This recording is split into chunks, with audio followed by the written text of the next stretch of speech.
Hello friends, ધોરણ 10 સામાજિક વિજ્ઞાન પાઠ 19 માનવ વિકાસ. મિત્રો, ગયા લેક્ચરની અંદર આપણે માનવ વિકાસનો અર્થ, માનવ વિકાસ આંક અને માનવ વિકાસ અહેવાલ UNDP United Nations Development Programme દ્વારા માનવ વિકાસનો જે અહેવાલ રજૂ કરવામાં આવેલો છે તે અહેવાલ પણ જોયો. તેમાં આપણે જોયું કે નોર્વે છે તે વિશ્વમાં માનવ વિકાસમાં પ્રથમ ક્રમે છે. ભારત છે તે 188 દેશોમાંથી 130મું સ્થાન ધરાવે છે. માનવ વિકાસ અહેવાલની અંદર આપણે જોયું કે માનવ વિકાસના આધારે વિશ્વના દેશો જે 188 દેશો જે યુએનડીપી સાથે જોડાયેલા છે તેવા 188 દેશોને ઉચ્ચતમ માનવ વિકાસ ધરાવતા દેશો, મધ્યમ માનવ વિકાસ ધરાવતા દેશો, ઉચ્ચ માનવ વિકાસ ધરાવતા દેશો, મધ્યમ માનવ વિકાસ ધરાવતા દેશો અને નિમ્ન માનવ વિકાસ ધરાવતા દેશોમાં સમાવેશ કરવામાં આવે છે. આ દેશોની અંદર ભારત છે તે મધ્ય માનવ વિકાસ ધરાવતો દેશ છે, તેમાં 130મું સ્થાન છે તે ધરાવે છે અને ભારતનો માનવ વિકાસ આંક છે તે 0.609 છે. બરાબર છે. 0 થી 1 સુધી છે તેનું માપદંડ નક્કી કરવામાં આવેલું છે. આ સિવાય આપણે જોયું હતું કે માનવ વિકાસ સામેના પડકારો, જેમાં સૌથી પહેલો મહત્વનો પડકાર છે આરોગ્ય, સ્વાસ્થ્ય વિશેની માહિતી છે તે આપણે મેળવી ચૂક્યા છીએ. આજે આપણે લૈંગિક સમાનતા એટલે કે સ્ત્રી પુરુષ સમાનતા તે ટોપિક માનવ વિકાસ સામેના પડકારરૂપ જ એક બાબત છે, કારણ કે ભારત દેશ છે અને વિશ્વના ઘણા દેશો એવા છે કે જ્યાં આજે પણ સ્ત્રી અને પુરુષની સ્થિતિ છે તે અસમાન છે. આપણો દેશ છે તે પુરુષ પ્રધાન દેશ છે.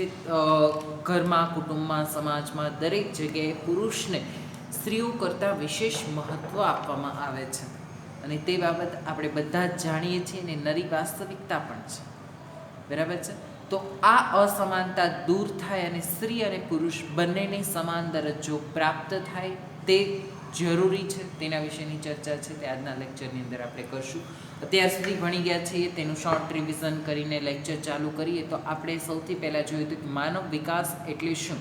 સંયુક્ત રાષ્ટ્ર વિકાસ કાર્યક્રમ United Nations Development Programme UNDP મુજબ માનવ વિકાસ એ માનવીની આકાંક્ષાઓ અને આવશ્યક જીવન નિર્વાહની સુવિધાઓને વિસ્તારવાની પ્રક્રિયા છે. દેશનો સર્વાંગી વિકાસ સાધીને નાગરિકોના જીવન ધોરણની ગુણવત્તાને ઊંચી લઈ જવા સૌ નાગરિકોની જીવનની તમામ તકોનું સર્જન કરવું, જેથી તેઓ આર્થિક રીતે સબળ સર્જનાત્મક જીવન જીવી શકે, એ માનવ વિકાસનો મુખ્ય ઉદ્દેશ્ય છે. અને તેના 4 આધાર સ્તંભો છે: સમાનતા, સ્થિરતા, ઉત્પાદકતા અને સશક્તિકરણ.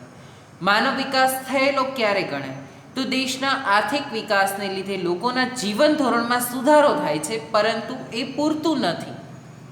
જીવન ધોરણની સાથે લોકોના જીવનની ગુણવત્તામાં પણ સુધારો થાય તો જ માનવ વિકાસ થયેલો ગણાય.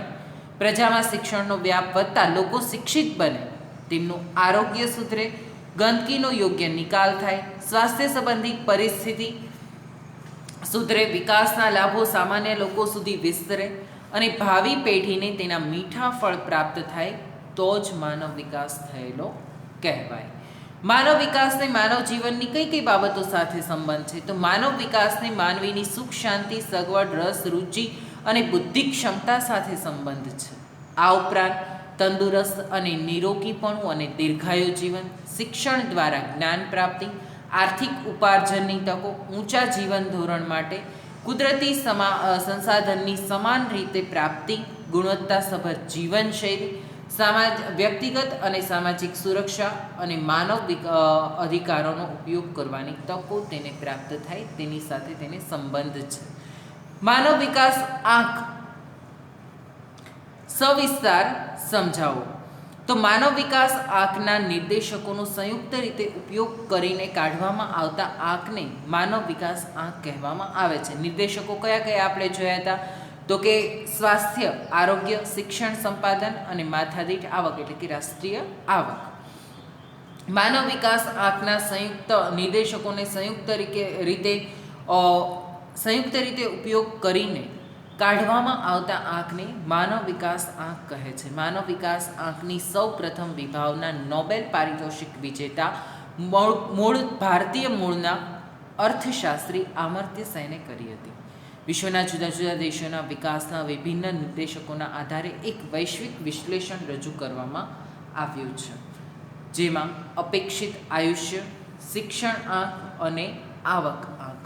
માનવ વિકાસ અહેવાલ આપણે જોયો હતો, જેમાં સંયુક્ત રાષ્ટ્ર વિકાસ કાર્યક્રમ યુએનડીપી દ્વારા 1990થી દર વર્ષે માનવ વિકાસ અહેવાલ પ્રસિદ્ધ કરવામાં આવે છે. 2015માં પ્રસિદ્ધ કરવામાં આવેલા અહેવાલમાં 188 દેશોનો સમાવેશ કરવામાં આવ્યો હતો, જેમાં ઉચ્ચતમ માનવ વિકાસ ધરાવતા દેશો, જેમાં વિભાજનનો ક્રમાંક હતો 1થી 49, જે 0.802થી વધુ માનવ વિકાસ ધરાવતા હોય તેવા દેશો Norway, Switzerland, Australia, Denmark, Netherland, America, Singapore, Britain, Japan, France વગેરે દેશો, 49 દેશોનો સમાવેશ થાય છે. ઉચ્ચ માનવ વિકાસ ધરાવતા દેશોની અંદર 50થી 105નો ક્રમ છે, જેમાં 0.700થી 0.798, જેમાં Russia, Malaysia, Iran, Sri Lanka, Mexico, Brazil, ચીન, થાઇલેન્ડ અને જમૈકા. મધ્યમ માનવ વિકાસ ધરાવતા દેશો 106થી 143, જેમાં 0.155થી 0.698, જેની અંદર ઇન્ડોનેશિયા, ફિલિપિન્સ, દક્ષિણ આફ્રિકા, ઈરાક અને ભારતનો સમાવેશ થાય છે. ભારત છે તે મધ્યમ માનવ વિકાસ ધરાવતા દેશોમાં સમાવિષ્ટ છે. નિમ્ન માનવ વિકાસ ધરાવતા, ભારત કરતાં પણ ઓછો માનવ વિકાસ થયેલો હોય તેવા દેશોની અંદર 144થી 188, 0.550થી નીચે જેનો આંક પ્રાપ્ત થયેલો છે તેવા દેશોમાં કેન્યા, પાકિસ્તાન, નાઇજીરિયા, ઝિમ્બાબ્વે અને નાઇજરનો સમાવેશ થાય છે. ત્યાર પછી માનવ વિકાસ સામેના પડકારોમાં સ્વાસ્થ્ય વિશેની ચર્ચા કરી હતી. આજે આપણે જોવું છે લૈંગિક સમાનતા. ભારતનું બંધારણ તમામ નાગરિકને સમાનતા અને ન્યાયની બાંહેધરી આપે છે કે ભારત દેશના બંધારણની અંદર ભારતમાં વસવાટ કરતા તમામ નાગરિકો, તે પછી સ્ત્રી હોય, પુરુષ હોય, બાળક હોય કે ટ્રાન્સજેન્ડર હોય, બધા જ લોકો છે તે બંધારણની દ્રષ્ટિએ કેવા છે? એક સરખા છે. બરાબર છે. અહીં તમે ચિત્રોની અંદર પણ જોઈ શકો છો કે પુરુષો અને સ્ત્રીઓને સમોવડી દર્શાવવામાં આવેલા છે. 2011ની વસ્તી ગણતરી અહેવાલ પ્રમાણે ભારતની કુલ વસ્તીના 48.46% સ્ત્રીઓ અને 51.54% પુરુષો છે. એ દ્રષ્ટિએ જોઈએ તો ભારત જ નહીં પરંતુ વિશ્વના કોઈ પણ રાષ્ટ્રની પ્રગતિ અને વિકાસમાં માનવ સંસાધન તરીકે સ્ત્રીઓની ભૂમિકા અગ્રગણ્ય છે. કે 48.46% સ્ત્રીઓ અને 51.54% પુરુષો છે. એટલે દર 100 પુરુષોએ 49 જેટલી સ્ત્રીઓ છે અને 52 જેટલા પુરુષો છે, દર 100 વ્યક્તિ. બરાબર છે. એટલે સ્ત્રી અને પુરુષની વસ્તી કેવી છે? લગભગ એક સરખા જેટલી છે. એ દ્રષ્ટિએ જોઈએ તો ભારત જ નહીં પરંતુ વિશ્વના કોઈ પણ રાષ્ટ્રની પ્રગતિ અને વિકાસમાં માનવ સંસાધન તરીકે સ્ત્રીઓની ભૂમિકા અગ્રગણ્ય છે. આ પ્રમાણે જોઈએ તો દરેક વિશ્વના ભારત જ નહીં પરંતુ સ્ત્રીઓની ભૂમિકા દરેક રાષ્ટ્રની અંદર, દરેક દેશના વિકાસમાં પણ સ્ત્રીઓની ભૂમિકા અગ્રગણ્ય આગળ પડતી છે. પરંતુ સ્ત્રી પુરુષની જૈવિક ભિન્નતાની સાથે સામાજિક અને સાંસ્કૃતિક દ્રષ્ટિકોણથી સ્ત્રીઓનો ઉછેર અને અપેક્ષાઓ અલગ અલગ હોવાથી બંને વિકાસ પથ અલગ રહે છે. આજે પણ ઘણા ખરા કુટુંબોમાં મહિલા ઘરકામ કરે, રસોડામાં રસોઈ બનાવે કે બાળકોનું ઉછેરનું કાર્ય કરે તો તેનો કોઈ આર્થિક હિસ્સો કે ઉપાર્જન આવકમાં ગણવામાં આવતો નથી. બરાબર છે કે આજે પણ આપણે જોઈએ છીએ કે સ્ત્રીઓ છે એ ઘરકામ કરે છે, બાળકોનો ઉછેર કરે છે. સ્ત્રીઓની ભૂમિકા ઘરની અંદર સૌથી મહત્વની છે, છતાં પણ આર્થિક ઉપાર્જનમાં તેનો કોઈ હિસ્સો ગણવામાં આવતો નથી. સ્ત્રીઓ રસોઈ બનાવીને આપે છે ત્યારે પુરુષો જમી શકે છે. સ્ત્રીઓ રસોડું સંભાળે છે, બાળકોને ઉછેરે છે ત્યારે પુરુષો છે તે બહાર જઈને આર્થિક ઉપાર્જન કરી શકે છે. છતાં પણ આર્થિક વિકાસમાં અથવા તો ઘરની અંદર પણ આર્થિક બાબતમાં સ્ત્રીઓનો કોઈ હિસ્સો છે તે ગણવામાં આવતો નથી. સ્ત્રીઓ કુટુંબમાં કોઈ નિર્ણય લેવાની સત્તા નહીં. તમે પણ જોતા હશો કે તમારા ઘરની અંદર કે બધી જ જગ્યાએ જોઈએ તો મોટે ભાગે કુટુંબના જે મહત્વના નિર્ણયો લેવાના હોય છે તેમાં પુરુષોની પાસે જ સત્તા હોય છે. પુરુષો દ્વારા જ આ પ્રકારના નિર્ણયો લેવામાં આવતા હોય છે. આરોગ્યની અપૂરતી દેખભાળ તેમજ શિક્ષણ અને આર્થિક અધિકારોથી વંચિત રાખવામાં આવે છે. દીકરા દીકરીઓના કપડામાં, રમતોમાં, અભ્યાસની તકોમાં, ખોરાકમાં, હરવા ફરવા, આચાર વિચાર અને વ્યવહારમાં દીકરીને જુદી શિખામણ અને ભેદભાવ જોવા મળે છે. દરેક બાબતમાં આપણે જોઈએ તો ઘરની અંદર જ એક દીકરો છે ને એક દીકરી છે, તો દીકરી હોય તેને સાંજે 6 વાગ્યા પહેલાં ઘરની અંદર આવી જવાનું અને દીકરો છે એ રાત્રે 12 વાગે આવે તો ચાલે. આવું તમે પણ ઘણી જગ્યાએ જોયેલું હશે, બરાબર છે. રમતોમાં પણ છોકરાઓને બધું જ કરવાની છૂટ આપવામાં આવે છે, જ્યારે છોકરીઓની રમતોમાં, પહેરવેશમાં, રહેણી કહેણીમાં, બોલવા ચાલવામાં દરેક બાબતો ઉપર તેના ઉપર નિયંત્રણ રાખવામાં આવતું હોય છે. અને આવું આપણા સમાજની અંદર આજે પણ જોવા મળે છે. તમે અને હું આ બધી જ બાબતોના આપણે સાક્ષી છીએ. તો આ સિવાય પણ મહિલાઓમાં સાક્ષરતાનું પ્રમાણ નીચું હોવાથી, શિક્ષણ ન મેળવેલું હોવાથી સ્ત્રીઓ બાળ લગ્ન, નાની ઉંમરમાં છોકરીઓના લગ્ન કરી નાખવામાં આવે છે. ભણતી ન હોય એટલે પરણાવી દેવામાં આવે છે, એટલે બાળ લગ્ન, પડદા પ્રથા, સાસરે જઈને સ્ત્રીઓને પડદા પ્રથા એટલે લાજ કાઢવાની પ્રથા છે તે જોવા મળે છે. દહેજ પ્રથા, કરિયાવર કે સ્ત્રીઓને દહેજ છે તે આપવામાં આવતું હોય છે. છોકરીઓના લગ્ન સમયે જે રોકડ રકમ કે ઘરવકરીને ચીજવસ્તુઓ આપવામાં આવે છે તે દહેજ પ્રથા તથા અનેક સામાજિક કુરિવાજોનો ભોગ બનતી આવી છે. તેનો ભોગ બનતી આવી છે. સમાજમાં ભ્રૂણ હત્યા, નીચો આદરભાવ, પુત્ર જન્મ માટેની ઘેલછા, સામાજિક પરંપરાઓ અને જાતીય ભેદભાવને લીધે સ્ત્રીઓ જ અન્યાયનો ભોગ બનવું પડે છે. કે સમાજની પરંપરાની બધું આપણે જોઈએ તો આ બધા બાબતમાં પણ સ્ત્રીઓને જ હંમેશા અન્યાયનો ભોગ બનવું પડે છે. હંમેશા સ્ત્રીઓની સાથે કોઈને કોઈ બાબતે છે તે સતત અન્યાય થતો રહે છે. રાજકીય, આર્થિક, સામાજિક, સાંસ્કૃતિક અને ધાર્મિક ક્ષેત્રે તક નિર્ણય પ્રક્રિયામાં અસમાનતા જોવા મળે છે. ભારતમાં મોટા ભાગના રાજ્યોમાં ઉચ્ચ પદ, ઊંચી આવક અને વધુ લાભ, વધુ વેતન મેળવવા મળે તેવા કામોવાળા ઉદ્યોગો અને નોકરીઓમાં પુરુષોનું જ વર્ચસ્વ છે. કે જે જગ્યાએ વધારે આવક પ્રાપ્ત થતી હોય તેવા દરેક ઉદ્યોગોમાં, દરેક ક્ષેત્રમાં સ્ત્રીઓ કરતાં પુરુષોનું વર્ચસ્વ વધારે જોવા મળે છે. ત્યાં પુરુષો જ કામ કરતા હોય છે. તમે કોઈ મોટા મોટા ઉદ્યોગપતિઓ જુઓ તો તેમાં પણ તમને બધી જ જગ્યાએ પુરુષો વધારે જોવા મળશે.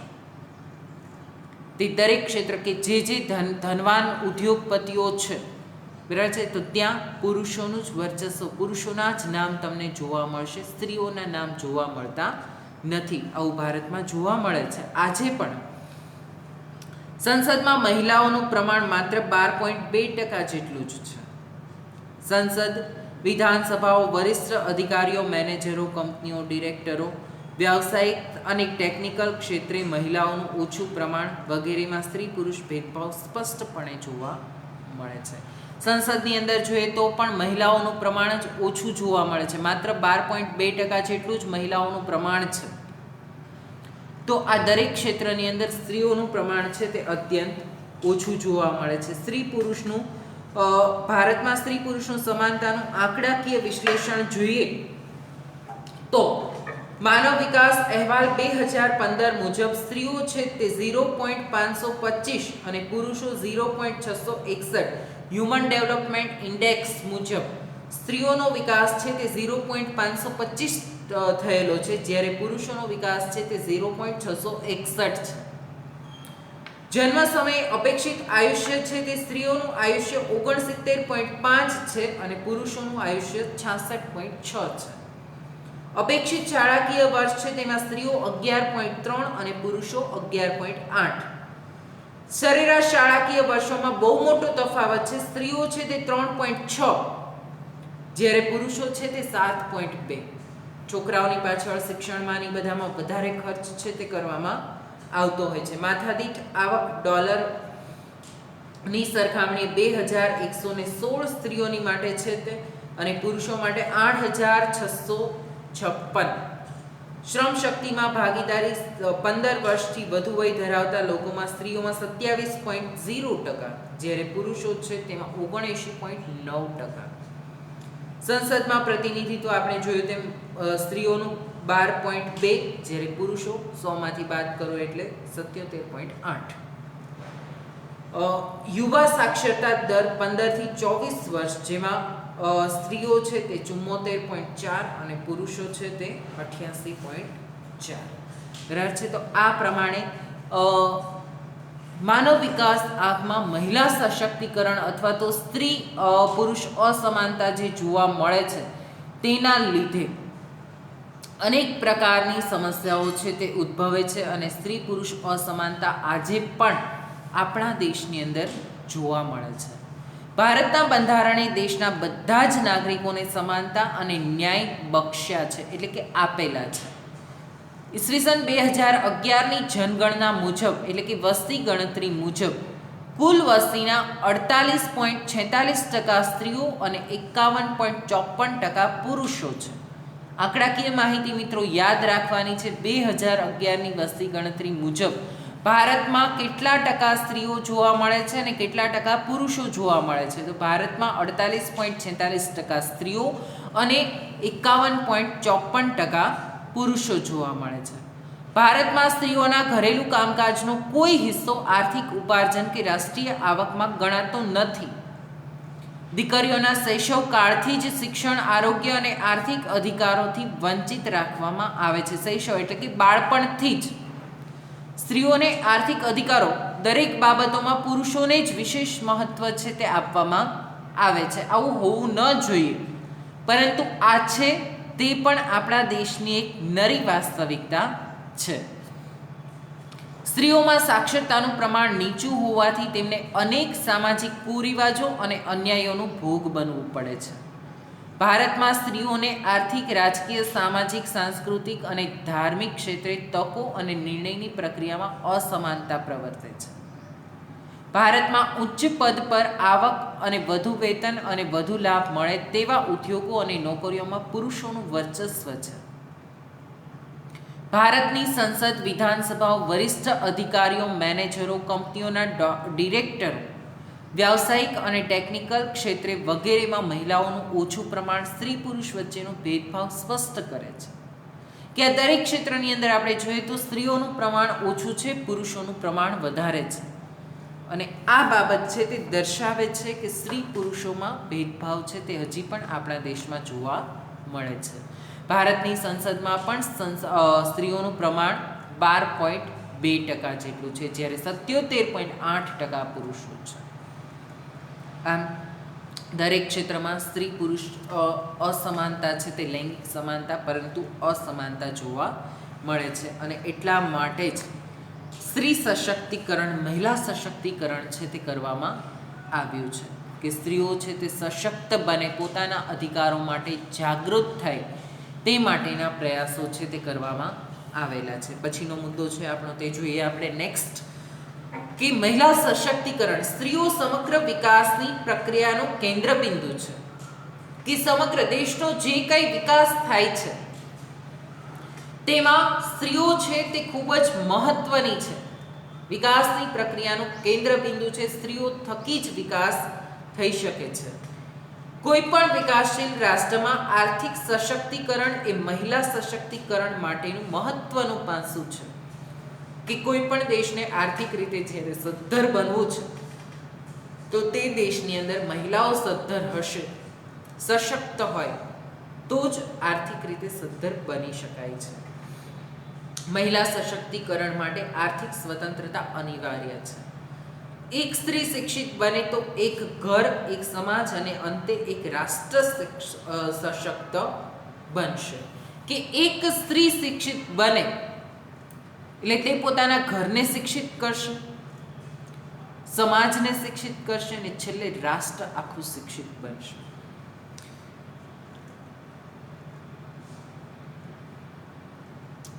મહત્વપૂર્ણ છે કે આપણા ભારત દેશે આ દિશામાં ડગલા ભરવાનું શરૂ કર્યું છે.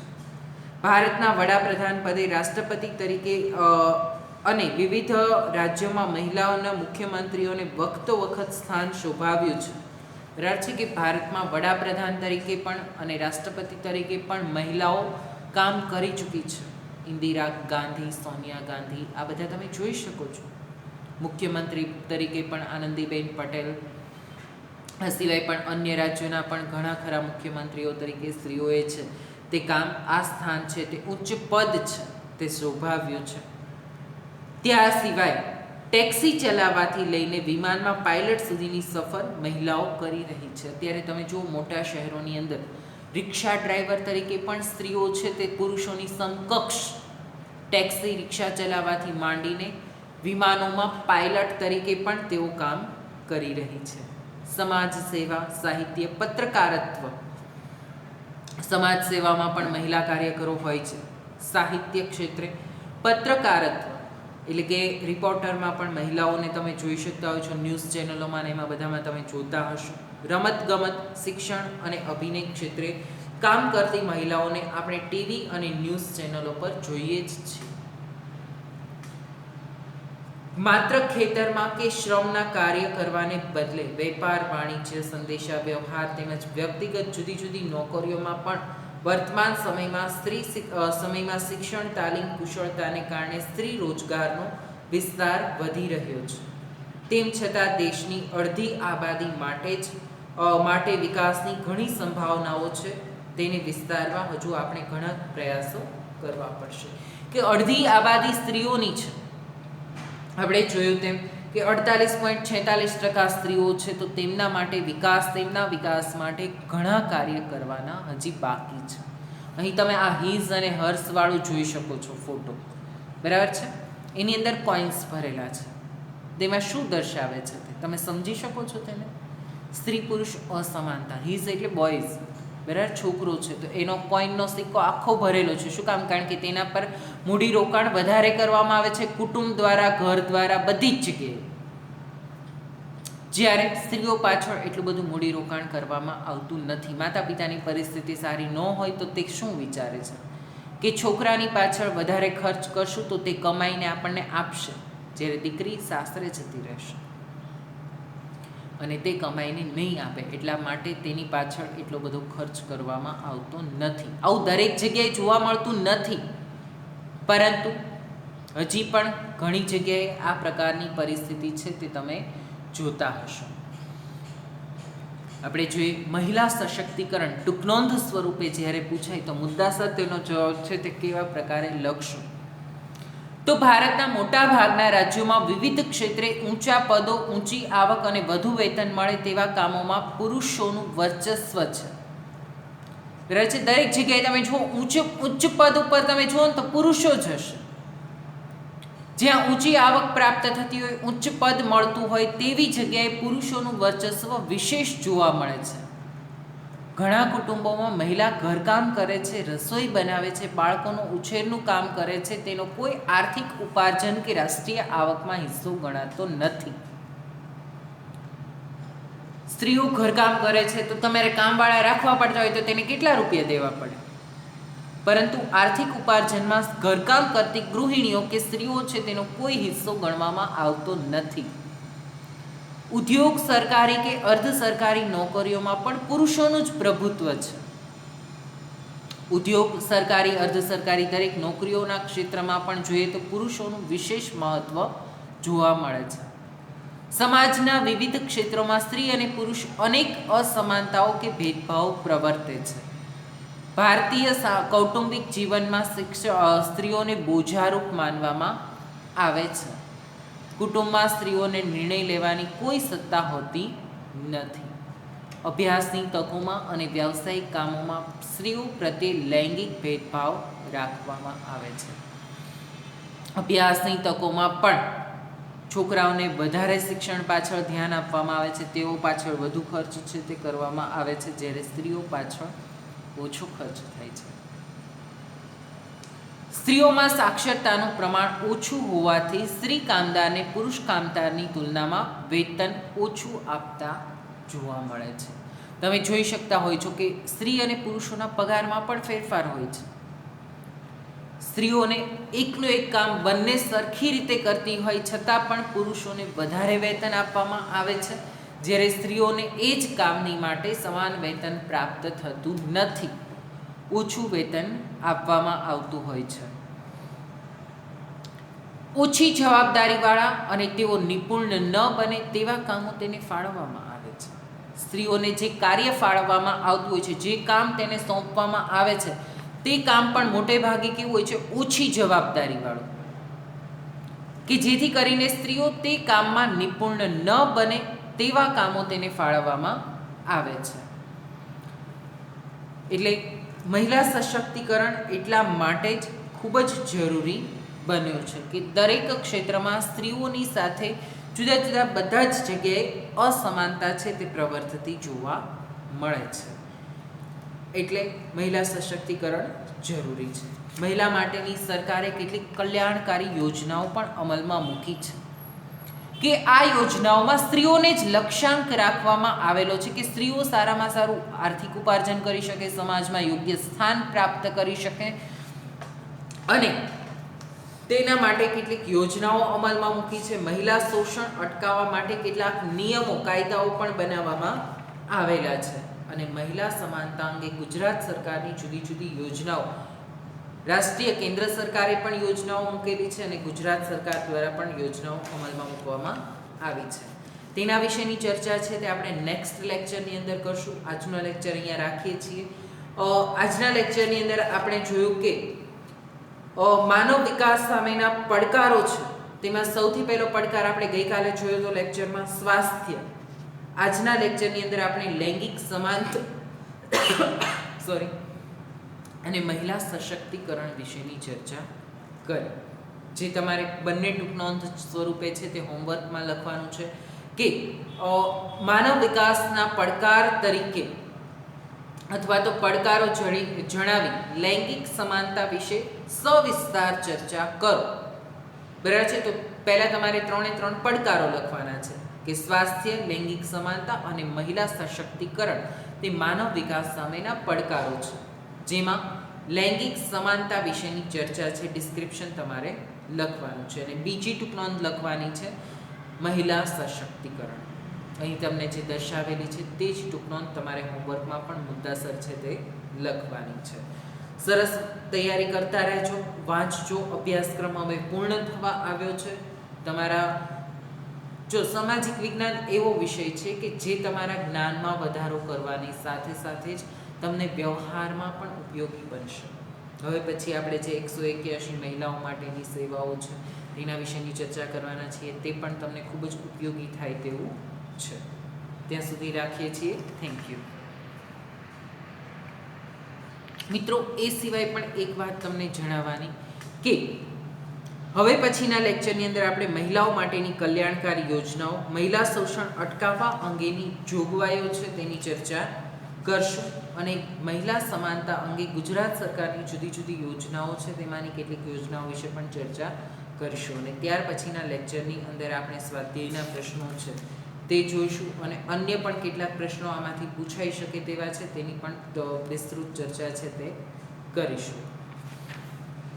હવે પછીના પાઠ છે જે આપણે શરૂ કરવાના છીએ તેના વિશે પણ તમને જાણ કરી દઉં કે ભારતની સામાજિક સમસ્યાઓ અને પડકારો, જેમાં સાંપ્રદાયિકતાનો અર્થ, તેના વિશેની વાત છે તે પણ કરીશું.